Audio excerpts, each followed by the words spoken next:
We're back to Steel Battalion. Again. This familiar title screen. Was it always red? It turns that color over time. Ah, okay. Yeah.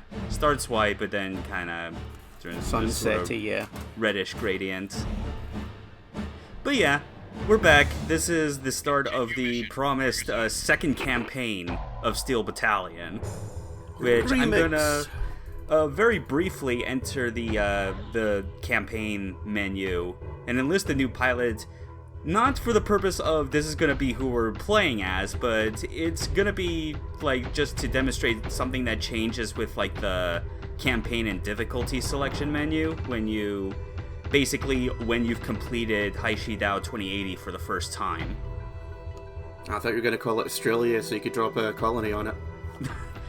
No, just thought because, you know, our main pilot's Borealis.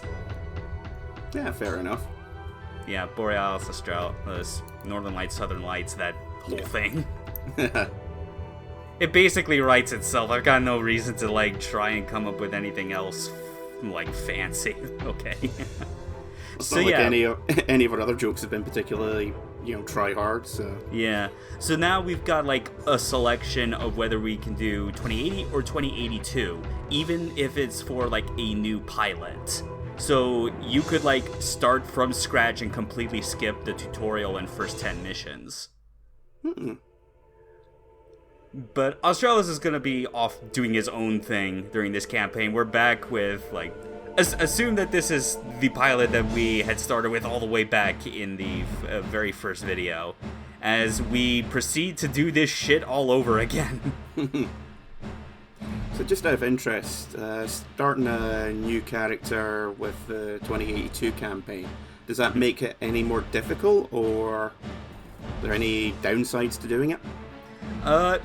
I mean, like, the thing is that you obviously start with, like, 0 combat points, so you don't, you don't have, like, the extra ranks to start with, which also means you don't get access to any of, like, the 3rd gen VTs that are, like, locked behind those specific point requirements. Right. Yeah. I do think, though, that it's, like, you unlock the VTs that come naturally as a part of this campaign, but I don't think it's necessarily, like, it unlocks automatically the VTs you would have gotten in the first campaign. Mm-hmm. You still start with the Decider, obviously, because that's and the Falchion, because those are supposed to be the starter first gen VTs. Yeah. Showing the boombox menu one last time because during the process of the first campaign, we actually had run through all of the available songs, so we're not going to repeat those. This, however, is something that is very specific to the second campaign missions, in that we have our own squad of 2 VTs that, like, provide support for us and can issue specific orders with the 2 rightmost communication buttons, 4 and 5. Oh, okay, so we're finally a squad leader then. Yeah, a squad leader of dumbasses. So squad leader then. Yeah. And I guess we're a dumbass too because we're taking a m-Vitzh model. Specifically, the m-Vitzh, in which its only real advantage over the previous one is that aside from some better, like, weight limit stats and other things, we don't have to deal with the monochromatic monitors. Well, after using it last time, that's a pretty big upgrade. Yeah. At least you'll be able to see shit this time. Mm-hmm. In this same old cramped first-gen era cockpit. But anyway, I said that we were not using the boombox. I kind of lied. I'm using my own music instead.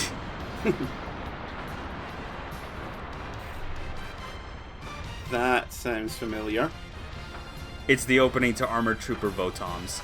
The instrumental version specifically, because I'm like, for most of these missions where I can afford it, I'm gonna do, like, I'm basically gonna like treat the custom music I'm putting into these videos similarly to if I was using the boombox regular, where it's just the one song that will loop eventually.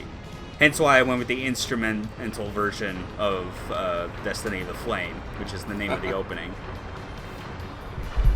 I need to watch more Votoms at some point. It's so good. It's like, that to me is like the way more quintessential real robot anime than like Universal-centric Gundam. Because it's like... Because obviously, like, not to like kind of discredit like Gundam's appearance, just because like that was the thing that kicked off the whole real robot craze initially. But Votoms, like, not only takes it further, but I feel is way more important to watch if you have even the slightest interest in mecha video games, because it's sort of like mechanics and rule sets for how the units kind of work in Votoms has a lot of carryover to stuff like Front Mission or Old Armored Core, for instance. I remember there was one of the... I want to say it was something like Battletech. Based a lot of its rules and setting off Votoms back in the day. Yeah, that game was Heavy Gear. Heavy Gear, that was it. Yeah, I remember because of how like I spent a good amount of time both playing and struggling to get it working on modern PCs. The Heavy Gear 2 game that came out like in '99 and is like really amazing as far as like how well they like managed to translate those systems into like a PC-centric mech simulator, and without it feeling like another mech warrior. You know, it felt sufficiently different. I think it was because I mean I'd only played the first one, but it had much more of a sense of speed compared to Mech Warrior. Because the Mech Warrior games back then were stomp, stomp, stomp. Whereas Heavy Gear, you know, when you went above a certain speed, you just deployed wheels. Yeah, exactly. Like you're dealing with the mecha that are like in the 4 to 5 meter range in terms of height. Yeah, more realistic, for want of a better term. Also very fragile. But yeah. Anyway, as you can obviously see, this is literally like the exact same mission as Mission 1 in the first campaign, just at nighttime. At least one thing I'm doing different for this is that I am taking more time to try and get rid of the turrets on like these big tower installations, which is why like I'm showing off the 4A recoilless launcher, because... Oh yeah, and occasionally your squad mates, when they're taking a beating because they can't seem to navigate for shit, they'll like start calling you on your comms. Help! You can ignore them technically, but you are gonna have to deal with like that constant beep on like the tuner dial. But yeah, the 4A, like the reason I'm using it here is because I'd already shown off the 77 version, which has like contact fuses in the rockets, which is how it makes it a bit more viable when used in VT combat, because, you know, they move around, but as long as they're within close enough range, the fuses will detonate without needing to directly collide. Yeah. But these towers are not moving anywhere, so we can use the 4A for some of these.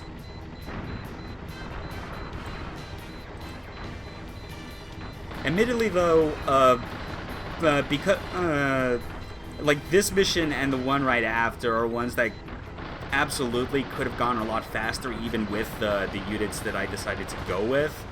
But the problem with that was just that I was trying to like show things a bit differently to kind of differentiate from the last campaign's versions of these missions. But also, this was during a time where like I had just come off of like replaying the campaign mode with like a Quasar multiple times, so I was way too accustomed to the benefits of 3rd gen VTs that it was a bit rough trying to go back to these old dinky 1st gen units. Yes, benefits such as being able to do anything. No, this can still do things. It doesn't have like things like, you know, being able to change the targeting system to either fire at the last known position or in the position it's leading in, or override, or yeah. Yeah. Also, like, stuff like the Prominence and the Quasar, you know, they have rail guns. It's real hard to beat a rail gun. I was gonna say, for such an old game, the night fire effects are still pretty good. Yeah.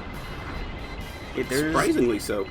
There's very impressive, like, use of lighting that goes on with this game. That's obviously a whole lot more noticeable when you're in these sort of nighttime sections, and it lets you better appreciate the explosions and, like, the flash from, like, when shots are fired from weapons. Muzzle flash, yeah. Mm-hmm.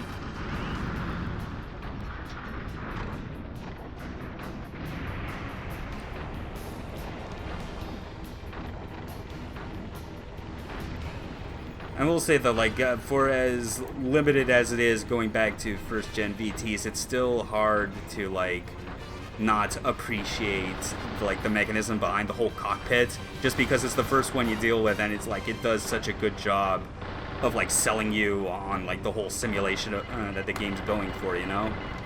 Yeah. It makes it feel appropriately cramped. There's a lot of very mechanical and analog, like, mechanisms and instruments to kind of give you your info.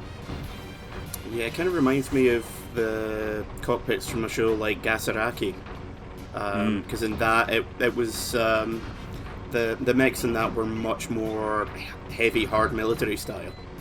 Right. And I remember them being incredibly cramped, and the pilots having big, almost like virtual reality style helmets.